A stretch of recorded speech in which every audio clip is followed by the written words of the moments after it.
gentlemen, welcome to Friday evening at 8 o'clock p.m. at a special time for the Dapper Baboon Show. I am your host, Bo Henry. And as usually, I am joined by my co-host, David Casel. David Casel, how are you this evening, my friend? I'm doing all right, dude. Just fucking living it up. Living the dream. Oh, yeah. As they... Yeah, man. I like that energy, man. I like you bringing it. Hell yeah. We haven't really talked in a decent amount of while. Yeah, it's been an interesting couple of weeks. It has. That last one I was in, that was just too deep in the political spectrum for me. I couldn't continue. Plus, you guys seemed like you had a pretty solid thing going, and I didn't want to interrupt it with my stupidry. Well, you were driving too, commuting, kind of put the damper on things. I was. And then last week, did we do one? By the way? No, we didn't do one last week. We've been slipping. Yeah. And this week, ladies and gentlemen, we're doing about an hour because it's 4th of July weekend. People have plans, things like that. But this is the Dapper Baboon Call-In Show. So if you would like to call in and add your 2 cents to what we're talking about, that number is 914-205-5427. Once again, 914-205-5427. And tonight, I'm just going to throw this out here. I feel like talking a little bit kind of just about has a lot to do with my own personal situation. And once again, we're going to go back to mental health and child custody and things along those lines. It's been a pretty crazy week in regards to that, Dave. Oh, I thought you were going to talk about how one of your legs is shorter than the other, so you walk in big circles sometimes without realizing it. Sometimes I do. Sometimes I do that. I call that the merry-go-round. I invented a dance. It takes you like 4 miles to walk in a huge circle, and you're like, shit, I'm where I started. Hell yeah. So, ladies and gentlemen, if you have listened to this show before, you've heard me probably talk a few times about kind of a situation that I'm going through with divorce and things along those lines, and a situation as far as trying to trudge through getting visitation, seeing my kids, things along those lines. And the last few weeks, I've been able to have family therapy, reunification therapy, counseling with my kids and stuff. Dave, have you ever heard of reunification therapy? I have not. I've never gone that far. When I went into the courtroom when I went to the courtroom to get custody of my son, because it was kind of a long, messy story at first, because she got pregnant, and then her and I just started to not work out, maybe because of the pregnancy hormones, things like that. Like, it was just started to get very volatile, so I ended it. And, over the course of and I still took care of her. I, bought groceries and Chipotle and got her a cell phone and paid the bill and did all that stuff because, she was the mother of my child. And so I got into another relationship. And when I did, she was like, ha, you fucking idiot. He's not even your kid. Like, you've been paying all these bills and shit. He's not yours. Ha, bitch. So I was like, oh, okay. So I stopped doing everything, and I cut the phone off, and I stopped bringing groceries over, and I stopped doing everything. And then she was like, he is yours. I just said that to hurt you. And And I'm like, well, that's not what you say, because now I'm not going to be the fool that keeps doing it if he's not really mine. Like, you've got to be kidding me, right? So we just waited until he was born, and then I got to see him the day he was born. But then after that, she wouldn't let me see him or anything, so I took her to court. And her mother caused a huge scene in court where her mother had to be thrown out of the courtroom and things like that. They basically just gave me my rights right there, and I had them ever since. Nice. Well, that seems pretty cool. I mean, like, my thing has been, of course, 2 years in the running, And unfortunately, for kids, for 12-year-olds, 2 years is a long time. For me being turning 40 this month, goddamn, 2 years is not the longest amount of time. It's not the longest amount of time, and especially when it comes to the court system, because the court system can move pretty slow, especially when there's a number of things that are holding things up, and admittedly so. During that whole 2 years, was I being the most proactive and everything? Probably not. I think in the beginning, some of the things that were going on really, I kind of was in a depression over everything. To be honest, not to make an excuse out of everything, but yeah. So I mean, basically, to make a long story short, is the court said just recently, like, okay, well, we're going to start letting you see your kids, blah blah blah. Before the divorce is over, we're going to start trying to get you guys rebuilding your relationship and things like that, which all things that I'm thankful for. But so we have court ordered visitation, and we have court ordered family therapy counseling with the kids. Unfortunately, the visitation stuff can't happen because the visitation center is closed because of the coronavirus. But I was able to find a therapist who is taking live patients and stuff for the family therapy counseling. Well, this has been court ordered, and the guardian ad litem and people involved do suspect parental alienation going on in it, but it's a pretty serious charge when that happens. Parental alienation can, if you're found for having that, I mean, you can get jail time, lose custody, things along those lines. But so, anyways, we had two meetings. Needless to say, they were kind of awkward. It's the first time seeing my kids in 2 months, and according to my opinion, they've been aligned against me. I think it's actually pretty clear that has happened. Do I have a role to play in that? Yeah. Do I have some responsibility to play in that? Yeah. Without going into a lot of detail on that, but the third weekend, I get a message on our app because we got an app that we can communicate back and forth, me and mother.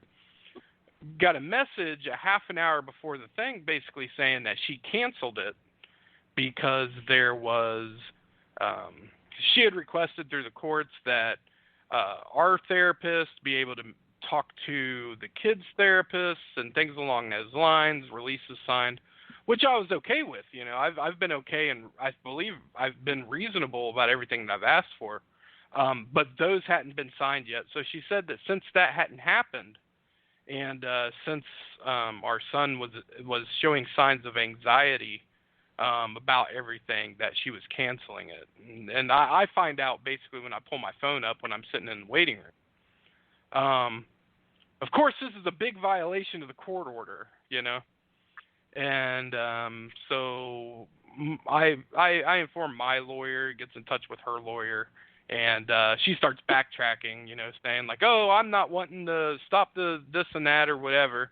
And either way, I mean, what I end up finding out though is so that happened, and then in this past week though, it's crazy. I'm sitting here and my kids actually open up to me a little bit more this week, and I asked my son, I said, I asked him about some things that he used to be into before, and he used to take ninja classes, and ninja classes are really cool. Like I would suggest it for anybody, just because it's completely different than taking any other martial art. Like once you actually get into it, there's you get to certain levels, they teach you horseback riding and archery and stuff like that, because all that's part of it.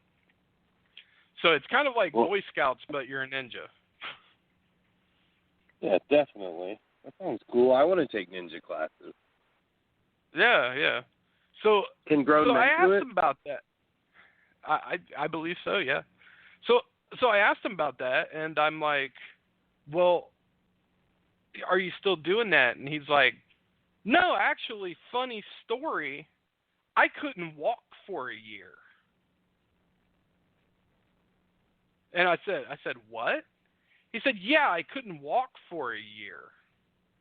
I'm like, well, what do you mean you couldn't walk for a year? And he's starting to go through all this stuff and all these things that his anxiety, paranoia, things like that are that he's going through. And my son's 12 years old. He's 12 years old.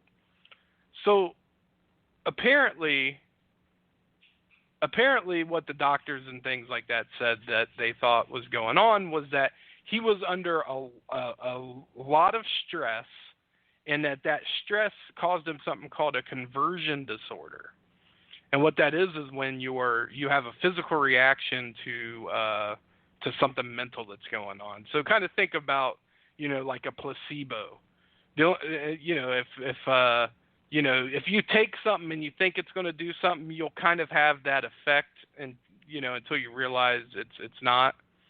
Yeah. So here's the quandary I'm in. Okay. So I haven't seen my kids for 2 years, and my son has had this issue and had this problem, and he had this problem for going on a year. And I've been fighting to get some kind of visitation custody, not necessarily custody, but visitation and stuff, at least starting that process, right? I wouldn't say that I was fighting for custody, just fighting for just basic visitation and things like that. And I didn't actually, like right now my wife has temporary custody while we're going through the divorce proceeding. And that just happened in the last couple months. And the thing that kills me is that when I got the explanation of kind of what was going on, because I asked her, I said, can you give me some more information about what this is and what's going on? And what I was told was that he's gone to see multiple specialists, multiple doctors, a pediatrician,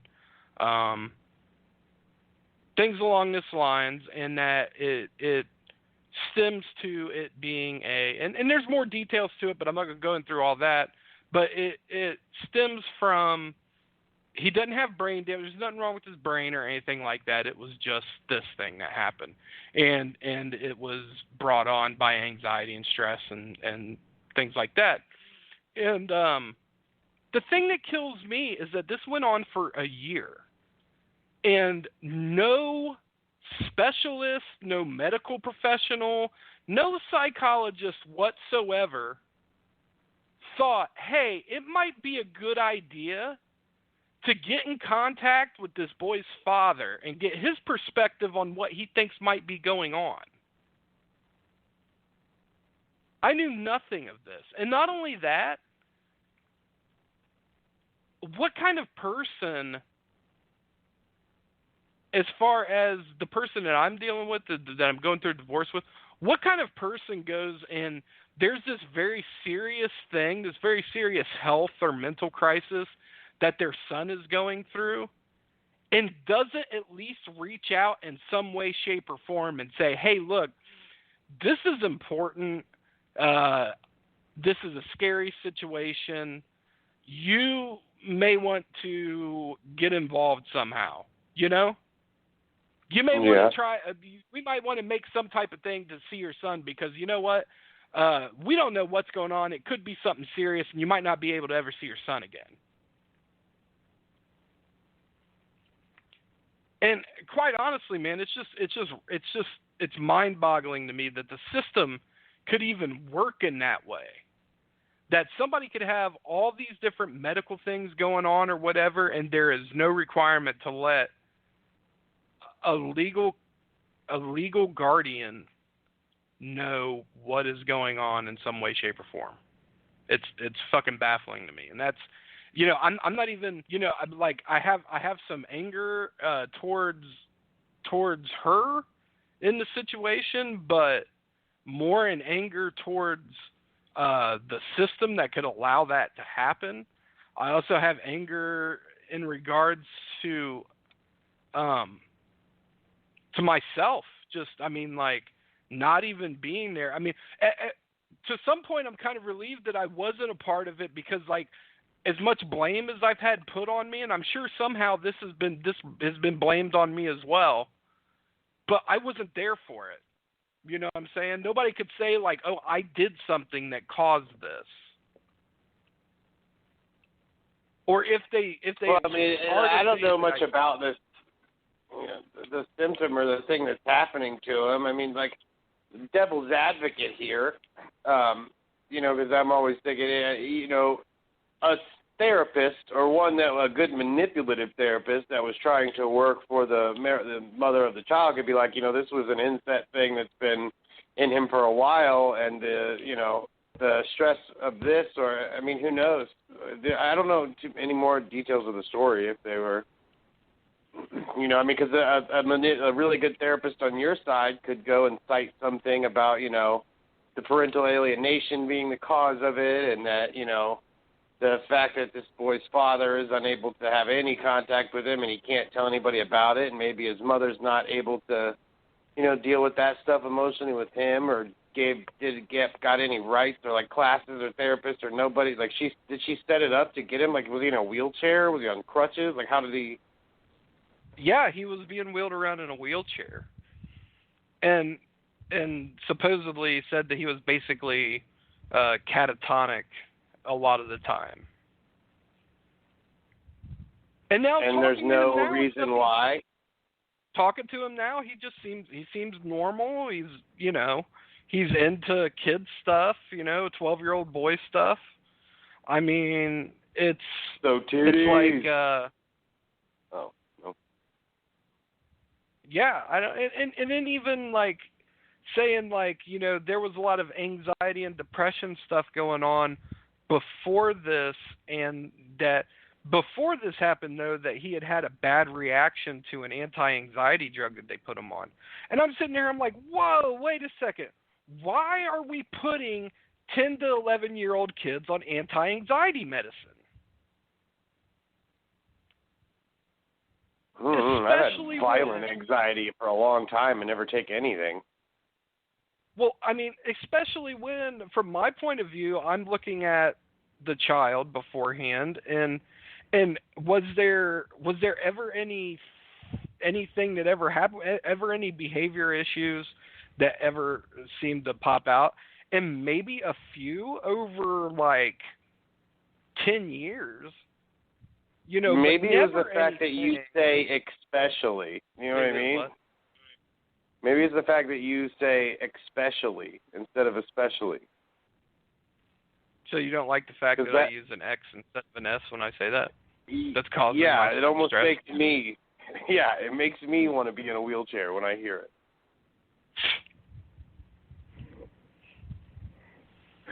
But yeah, I don't know, man. Like, and it puts me in an awkward position in all this because, I have a person who I know has actively for 2 years kept me from seeing my kids. Actively. And I got to ask myself why. And the reasons why this person's giving these reasons is because of things that I did, which were like, I can seriously count on one hand the amount of times that I, in 10 years, even used corporal punishment with my kids. So the idea that I was like somehow abusive towards them doesn't ring true with me. Now, I can admit and I can say, okay, there's a few times that like I may have gotten angry. There's a few times where I may have not handled a situation the best way possible. And I can also admit that the last year and a half or whatever that I was living with my wife and stuff was very contentious in the household. Not that it wasn't contentious before, but it was especially contentious during that time. Things were definitely boiling. There you go. I just heard a boy get up and start walking when you said that. That's fucked up. But I don't know, man. So, like you've been on this show. You said that you've like dealt with anxiety and some crippling type of, and that's another thing too. Like they're sitting there saying like the kids like they do not want to be around people. Like, and to me it looks like they're isolated. Like they do homeschool. They don't have any friends hardly that they hang out with. they just stay at home. Now, true enough, they're 12-year-olds and they're probably into their own things and video games and things like that. But to the point to where it's almost xenophobia. And the reason why I'm talking to you about it, and actually didn't tell you anything about what I want to talk to you, is because sometimes we talk about some things and we get all the good stuff out, and then we get on the show and try to rehash it, and we kind of lose that this is the first time we're talking about it vibe. So right. I just want to talk to you because I know that if you don't mind me saying so, and I think you said it on the show and stuff, that like, you know, xenophobia, fear of crowds, being around a bunch of people and stuff, kind of being, and I think you would consider yourself an introvert as opposed to an extrovert, and some types of anxiety type things or things that you've dealt with. What is your take on that coming from somebody who's dealt with things like this? Well, for me, it's been in waves. Sometimes it gets very, very, very heavy and hard to manage with everything else that you have going on. But a lot of the ways that I showed it is it gave me like agoraphobia. Like I was afraid to leave the house. Like there were times where I would walk out to my car, open the car door, and then just slam it shut and come back inside because I just couldn't do it. I just couldn't drive somewhere and see a person, a store teller or nothing. Like I couldn't go to the gas station. I just didn't want to leave it. And when anybody would ask me to go somewhere or want me to go somewhere, it would just make my anxiety fucking flare up crazy. And I would almost hang the phone up on them. And I would just kind of come up with reasons why, like, sorry, man, I don't feel like it, no thanks, you know. And there were lots of people that wanted me to go places and do things, and I always told them no. And eventually, like, they stopped asking me to do things and stopped asking me to go out because I just didn't want to. And even when I would, I don't drink, you know, so I'm not, you know, going to a bar and hanging out with a bunch of people that are drinking and I'm drinking soda. I mean, I can still have fun and do voices and be silly and myself, and they laugh hard because they're drinking and shit like that. But, you know, it's just not a scene that fit well with me. I'm kind of a hothead, too, and a lot of the times that I've been out in situations like that, I don't put up with, like, disrespect, and I don't put up with, like, you know, someone trying to condescend me or anything like that, and I'm very, very quick to correct it. And if somebody wants to challenge that correction, I'm very, very quick to start throwing my hands at them, like, it's just not, we're not doing this, I will beat your ass. So, like, a lot of the anxiety came, too, from me just not wanting to do that anymore. Like it gets to a point where it's not fun. Like you know, I was like hurting people. I was like, because they would try to fight me and I just wouldn't stop fighting them. And any of their friends that tried to help, anything, everybody was getting beat up if you got in my way. And it hurts sometimes. Like, you know, you go back and you just like start thinking about the shit that you did, and that just creates more anxiety, and it makes it to where you're like, you know what, I just need to stay away from it forever because I obviously just am not fucking smart enough to stop doing that or whatever the case was. But, I mean, and I think enough time alone, you start to heal from that shit when you're just sitting there and you're completely introspective. And that was the thing for me is I guess I just didn't really understand why it was so important for me that people needed to understand, like, I wasn't to be fucked with. And,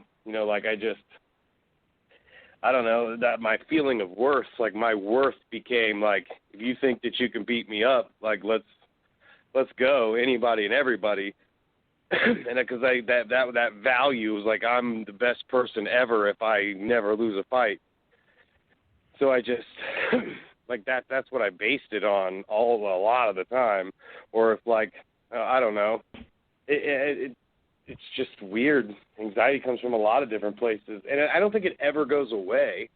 I think you just learn how to manage it appropriately. Like you take those things and you focus that anxiety into something else, like running. You know what I mean? I have this new responsibility and these new things that I'm doing. I was just sitting there with anxiety all the time. So I just started running. And I started out with 1 mile. Took me like 12, 13 minutes. Did it again the next day. Did it again the next day. Now I'm running, 2 miles, and I have 12-minute miles. So now I'm running 2 miles, 12 minutes apiece every day.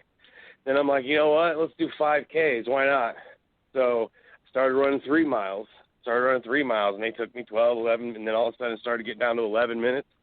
Then it started getting down to 10 minutes, and that's why I've been running 10-minute miles, 3 miles a day, every day of the week for like months now.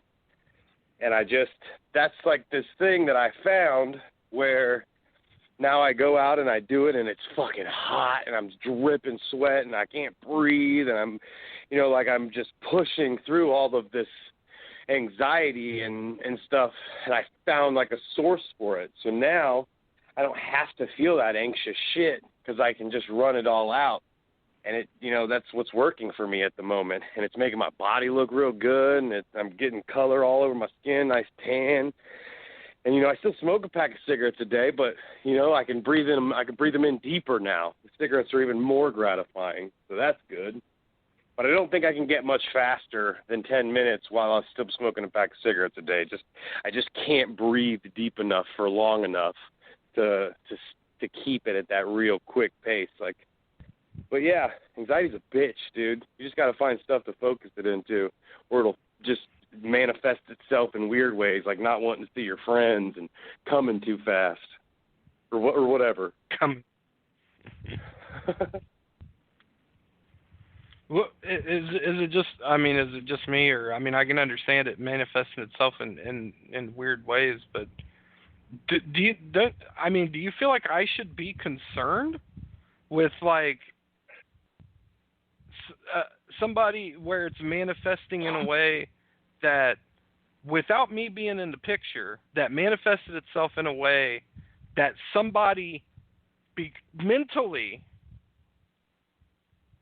because of something mentally going on, could not walk for a year? That seems pretty think about advanced to me. That. I think that it's good to not focus on the anxiety itself, because the more you try to like pinpoint it and locate it and do it, it doesn't really do anything. You don't learn anything. You're like, yeah, I know I got it. This sucks. There's nothing I can do about it.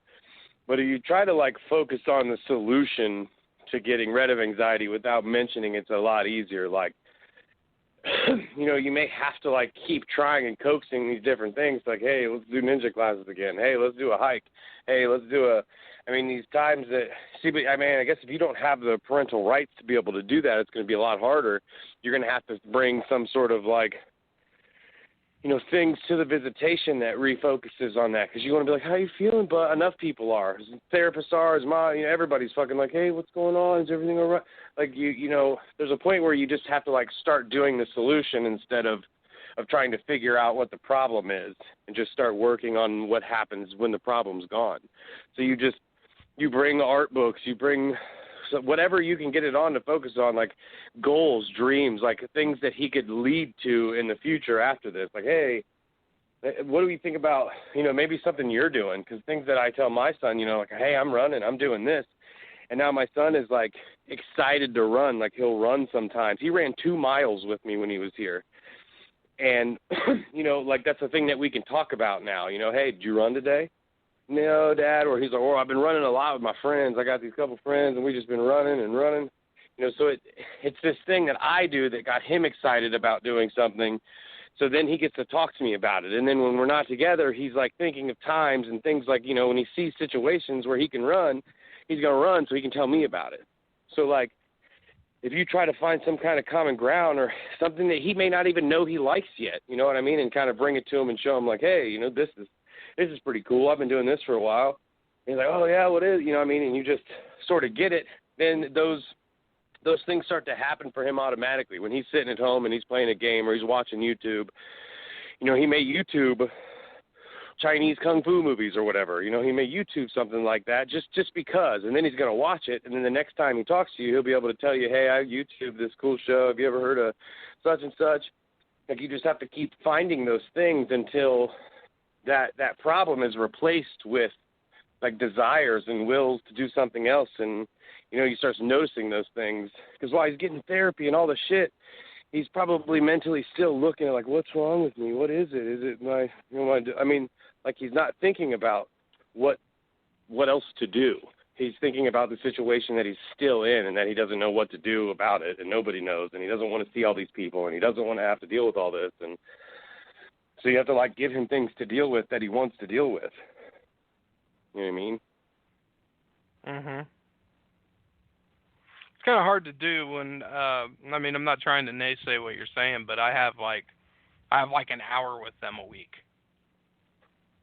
So that hour has to be pretty important, huh? It should be planned and known what you're going to do and things that you'd like to talk about. And, you know, you should make a bullet point list. Like with people that I want to talk about, if I think about something while I'm not able to talk to them, I write it down. Like I put a little note or bullet point to myself because I don't want to remember it, and I want the person to know that I was thinking about them and that, you know, this is what I was thinking and stuff like that, just so you can keep it in your mind. Like it's important that you don't lose those moments just because there's distance or things that, you know, reasons why you can't talk to them at the time.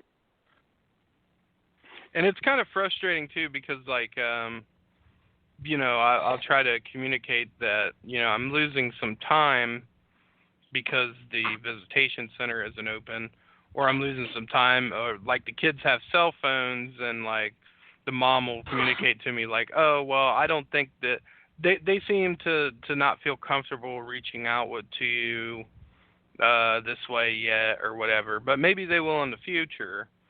And like the thing that bothers me though is that like I just don't like I can't trust what she tells me, you know? And I know that. I know that I can't, right? And so like I don't know what the end goal is. I don't know what the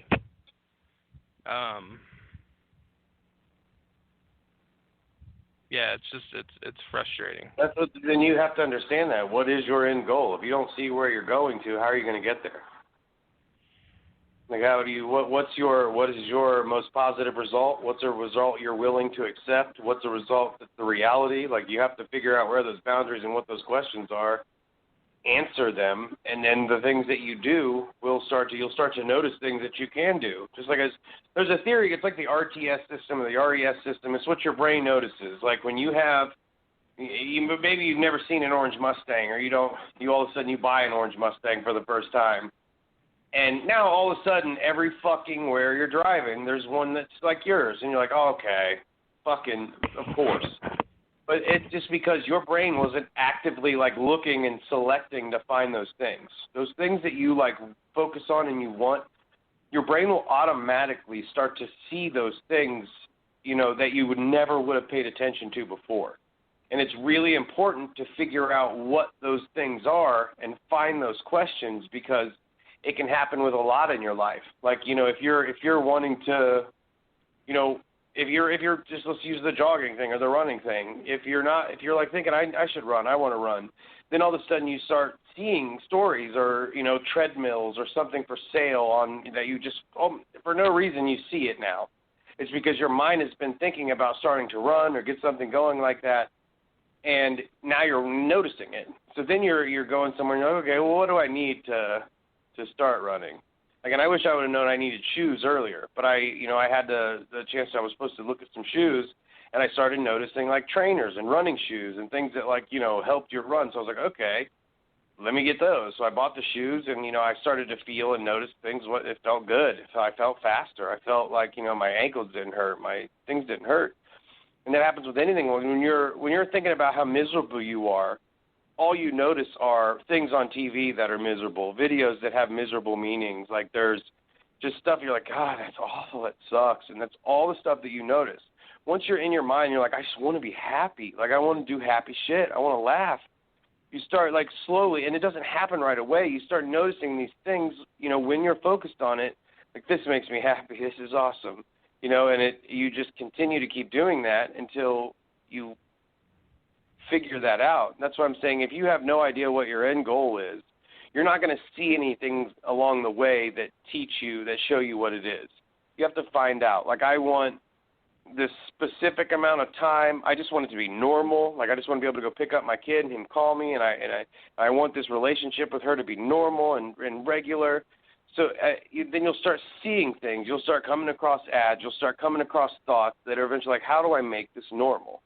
What do I need to do for this to be normal? What are the things I need to say? What are the things about myself that I need to, you know, take take inventory of. Like, what are these things I need to do that would make this normal? Even if I don't like it, this is what I got to do because this is what makes it normal. You know, and you learn those things and you do them, and eventually you'll get to a spot where you're starting to feel comfortable. These things are changing. They're okay. This is working. Now that we're here, but you know that takes a really strong mental focus and to be able to understand where you are at emotionally, where you're at physically in time with this proceedings and these therapies and these things. Like, you have to be aware of it and what's going on. And that's what I'm saying. You have to start balancing all those things. Because you have a job, you have a girlfriend, you have other things. Like, where is this at on your priority list, and how quickly do you need to notice these things to achieve what you need to achieve? Or, you know, it's a lot of work, Bo. You just got to be willing to put it in.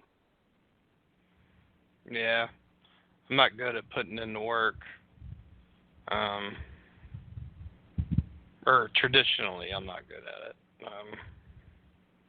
And I understand that's a mental block too. As soon as you say that, you know, then you're you're just telling a story. Right. You know, you're just basically setting yourself up for failure. But, man, it is of the utmost importance.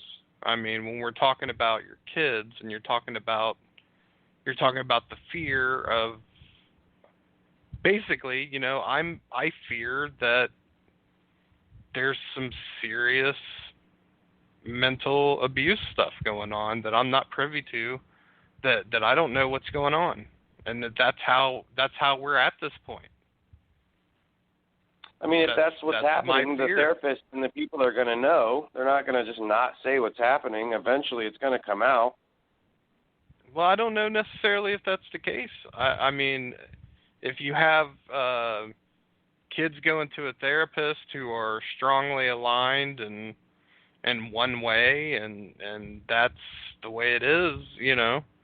I mean, I don't know. I mean, I would like to hope. Then you have to find therapists that are more open. If you're uncomfortable with the therapist and you think it's biased in some way, then that's the wrong therapy, I guess. I mean, unless you're just trying to figure out reasons why they're aligned against you. Well, I mean, that's what I worry about, because I mean, they've been going to a therapist, and from what I understand, I don't know necessarily the details of it, but they've gone to a bunch of different therapists, and now there's this therapist that they've been with for a while.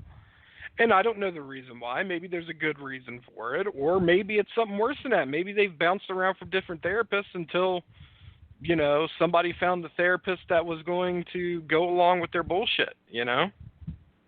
I mean, I think you're spinning you're spinning your wheels on things that are things you cannot control.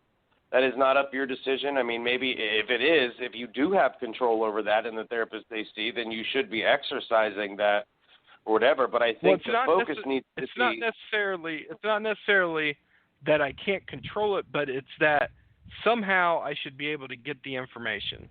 Somehow I should be able to get the information of the therapists that they've seen and what their assessments have been. Well, I mean, you're not the legal guardian, right? I don't think you can. Well, I mean, you're not being their guardian. I mean, if that's the case, then you should. So I'm saying, what does the best version of you as their father look like? What are you doing in your life and your things? Like, what is your, you know, goal for you? How are you their best role model? Why are you better than her? Why, you know what I mean? Why should you have it? Why should they be going to the therapist that you think? Why should they be talking to you? Why?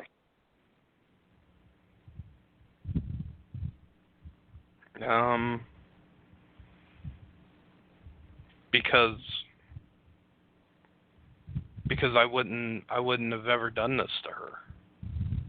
I mean, I would never have. I would never have taken the kids and alienated them from their other family. Okay, so that being said, you feel like, you know, that's a level of character that she possessed that you just don't have, so that's why you're better. I'm talking about right now, as they're getting older, the ages they are, what is it about you that would make them healthier, better children, aside from the fact that you never would have done it in the first place? What are you doing now? And what can you provide in the future that is going to be a healthy thing for these children? That's going to make them, productive, loving adults. To be quite honest, because I'm not sick. Because I'm not sick in the head. I'm just going to say it. I think that the person I'm dealing with is sick in the head. She would argue that to you, though. She would say you're sick in the head and you're fucked up and weird, and she's not like you. And that's not. I mean, that's your perception of it. What makes you not sick in the head? Why are you less sick in the head than anyone else?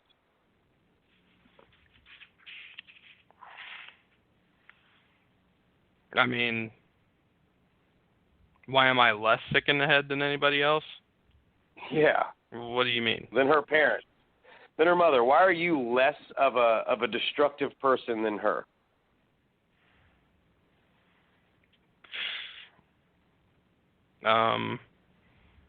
Because I have. It's hard, right? No, I mean because I have healthy relationships in my life. I have healthy relationships with my parents, with my family, with friends what does that mean? And family members that I've known for years. How are years your relationships healthy? Because what do you mean? Because it's a micro and macro thing. If you're a person who hasn't been able to sustain any type of reasonable relationship with your friends, family members, and things like that over a period of time, then it's a good indicator that there's something wrong. So she has no friends or family members? She has a sister that she talks to, and she has one friend who lives like 2 hours away. What about her brother? Well, her brother, they're not exactly close. He knows she's fucked up.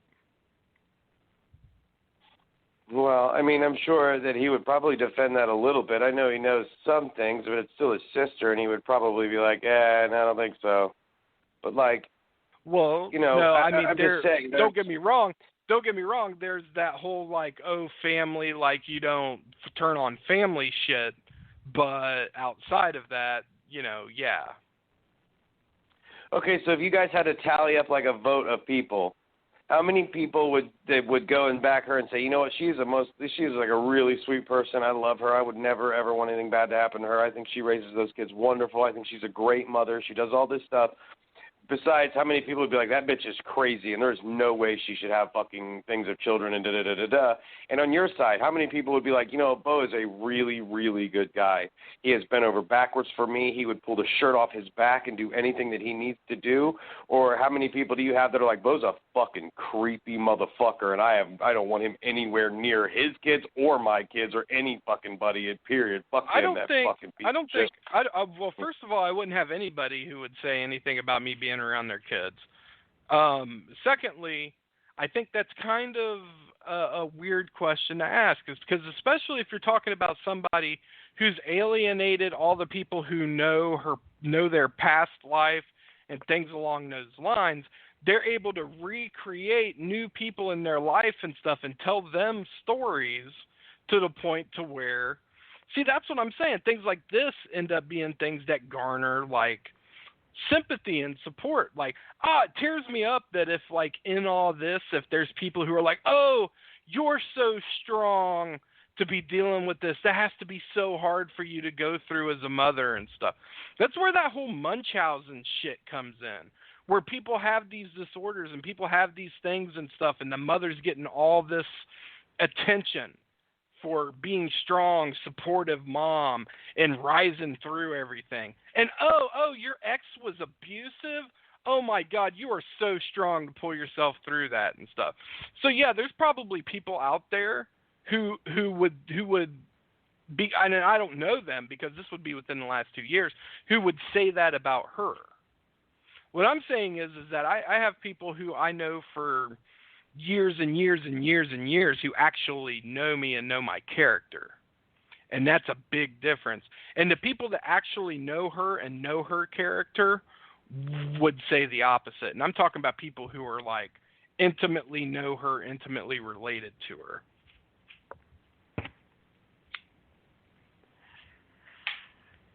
Okay, it's a rough game. Going through all this, I'm in the middle of a legal proceeding with it, but it is what it is. It's what's on my mind. I'm nothing if not honest. There you go. See? That's what I always talk about. That's what I'm saying. Why we fucking do this before the show starts and then never, ever get into anything cool. And, like, even the sound of your voice is different when you're doing it, when you're being for real. Like, when you're, like, trying to put on a character of, like, who you are, it's not as good as when you're just your regular you. Well, thank you. No, anybody called in, they don't give a shit like about us, dude. Yeah, I know. I like to joke around and say stuff and things like that and stuff, but I mean it's been a very serious week. You know, and just with all this and it's you know, thank God for legal as much shit as lawyers get, man, when you get a good lawyer, man, it's like it's such a weight off your shoulders, and it's such a, you know, the stuff that you're scared about and that person's like there and they're like, no, this is like everybody's seeing through this bullshit. You know? It's like, thank God for good lawyers, man. Oh yeah. I'm happy with them too. I think you give them money, they can do anything you need them to do. Right. Really, that's what it takes. You want a lawyer to be a good lawyer? Throw a fucking big stack of cash in front of him. He will bust his ass.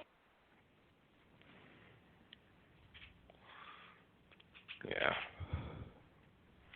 But I don't know, man. Like it's a hard road going forward, and it comes before everything else is really the main thing with it.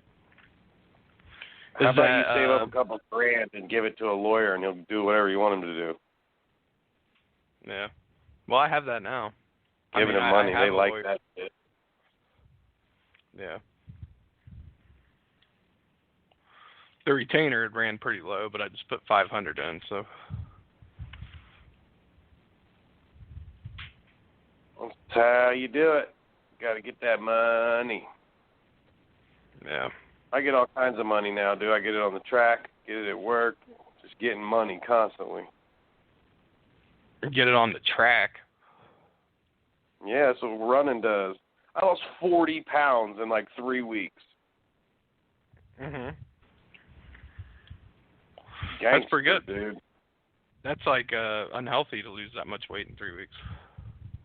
Supposedly. I mean, I think my body just started to get more efficient from running.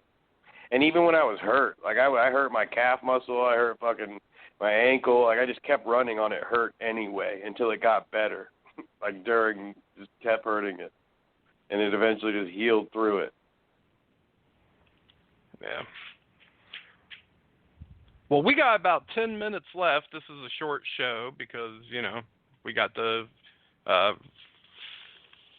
today is technically the 4th of July, at least observed. If anybody wants to call in, talk about anything that we've talked about, it's 914-205-5427. Or if you want to talk about what's your holiday plans. Dave, are you doing anything special for the holiday?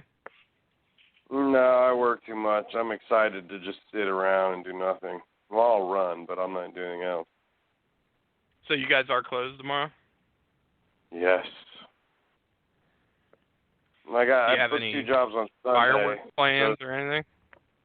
Nope, just going to sit here and watch YouTube, and, you know, I'm going to make some grilled chicken because I need that for my next set of weight loss goals and cutting up and stuff. You booked jobs why did you book jobs on Sunday? Because we work on Sundays here, brah. So does that mean you work every single day or what? Yeah, that's what that means. It seems like a bum deal. Yeah, I mean, you know, like I said, dude, it's there's a bigger picture, you know. This is what you do. This is how you become a millionaire. So. Really? Yeah, eventually. There's other ways to become a millionaire. I mean, you got to work so hard and so long, so many days until you can train someone else and give someone else the desire to want it, so they do it for you. I mean, like you got to take care of them when they get there, but I mean, it just takes work. It takes time. You got to keep going and keep fighting no matter what. So what's the plan, Dave? As far as I'm going to have my own franchise. hopefully I'm going to be a multi-franchisee. I mean, that's what I'm going for eventually. I want 7 or 8 of them, but I got to get my first one first. Mhm. And how far are you on the pecking order with that? I'm getting pretty close, so you never know. Rooting for you. If I do, I'm going to get. I don't care where it is either. I don't care. I'll go anywhere in the fucking world. Put one in UK. Let's do this. I'm ready to just. There is I'll a couple take in whatever. the UK, isn't there? Yeah, a couple in Ireland. couple. There's maybe like one in Ireland and things like that. That'd be dope. What if they put one to in open Saudi an Arabia? international branch? An international branch would be the shit. What if they opened one in Saudi Arabia? Go ahead. And thank you very much for shopping at Two Men and a Truck. Please keep your hands inside the box. That's Indian. Isn't that the same thing? No. No.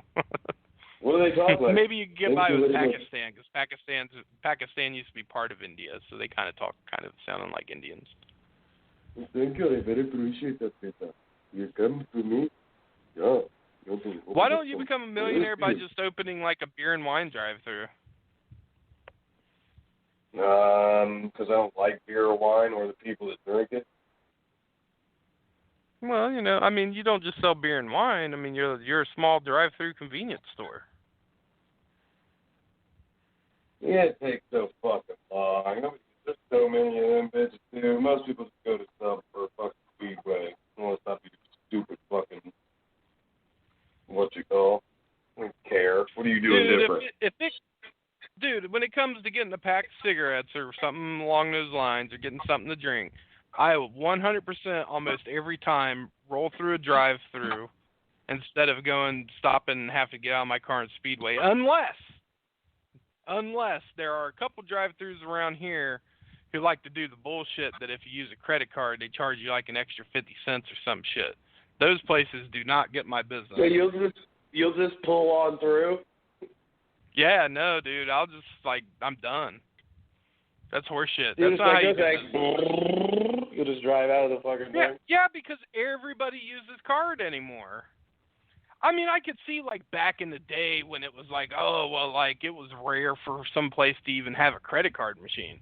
But I mean now, seriously, and I get the argument the company charges them a processing fee for using credit cards and stuff like that. But that's not how you make up the money. Cutting into their profit, dude. You got to pay for that. That's not how you make up the money. I mean, you just raise the price of the other stuff you're selling by a penny or something, and you've made it up. Well, then they can go get it a penny cheaper from the other drive-thru that's down the street. Yeah, a penny cheaper. My ass. I will, dude. If something's a penny cheaper, I'm like, nope, going to get that one.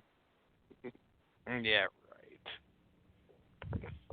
Yeah, right. That's all, I was talking on this real rich lady in this IHC, and she was like, her husband always taught her it's not the money you make, it's the money you keep. So, it doesn't matter how much money you make, how much money are you keeping? So. How much money are you keeping, Dave? How much money are you saving up? Enough. What would be cool if I hit the lottery? I'd buy 3 or 4 of them, dude. Just boom, boom, boom, boom, boom. Okay, I'm going to throw out a number, right? And you tell me whether you have more or less than this saved up, okay? Okay. 20 grand. More? Yeah. Okay, 50. Less. Okay. Well, that's more than me. I had 50. I blew through a lot of it. Well, what I had what more are you than doing 50 with too. I blew through a lot of it. You just keep it in your savings account, or? Well, once I reach a certain amount, I go buy a new shovel. A new shovel? Yep. Oh, you just go buy a new car? No, I go buy a new shovel. Because the one I got that I've been digging holes with is getting worn down. It's not cutting through the dirt deep enough. Okay, so explain to me what you're talking about. Dude, if you got close to like, if you're like close to around $50,000 and stuff, like you can invest in a franchise, some other type of franchise. You can fucking invest in some type of fucking store that's popping up everywhere and fucking not even have to work. I mean, sure, you can. Or you can do with the one that works, and that's just expanding every day and doing the one that's always needed. And that's a good model, and, it's just a way you just do it. It already works. All you got to do is do it. Like, there's nothing special you have to do. Once you figure it out, it works, and you just do it. So, like, pretty easy to me.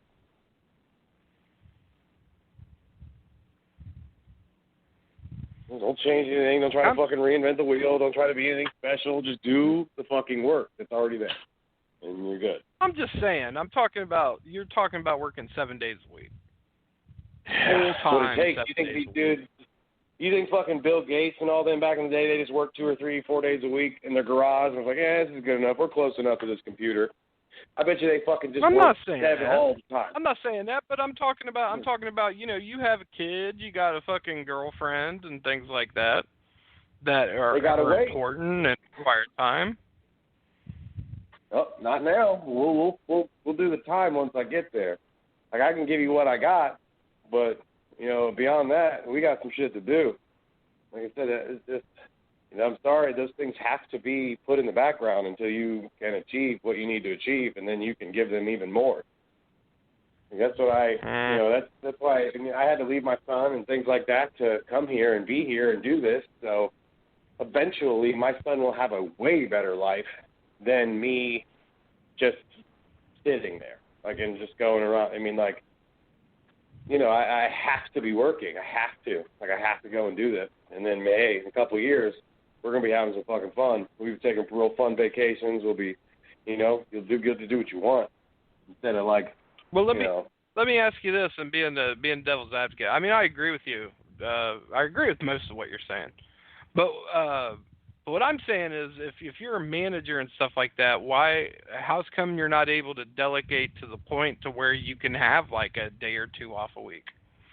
I mean, those days that you work, you work a lot of hours, you work your full shift and stuff like that. But why can't you have 2 days where maybe like you're just going in and, just making sure that the cogs are rolling. Maybe you're only available for emergencies and stuff like that. Why is that not the focus as far as being a good leader and being able to delegate? Because we're in the biggest 3 months of the whole year for this. Like, it's 24/7 right now. During the winter, it's slow as shit. It's not that fun. You don't get to do that much. It's not stressful. You don't need as many people. People don't have to be on point as much as they need to be. Like, that right now, it's important. This is where you make all your money, so you can survive through winter and do all the shit. You have to make as much as you can right now, and then, base just kind of coast on it for the winter. That's a good point. Yeah. I agree with you there. I can dig that. I understand. I just thought it was crazy that the whole idea, like, when they decided to start doing on Sundays in the first place. I mean, people move on Sunday too, and why not? Especially if you have the crew and the fucking people to do it. Let's get this done. Let's make some more money. I can see like big moves. Maybe that's what you guys are focusing on that day.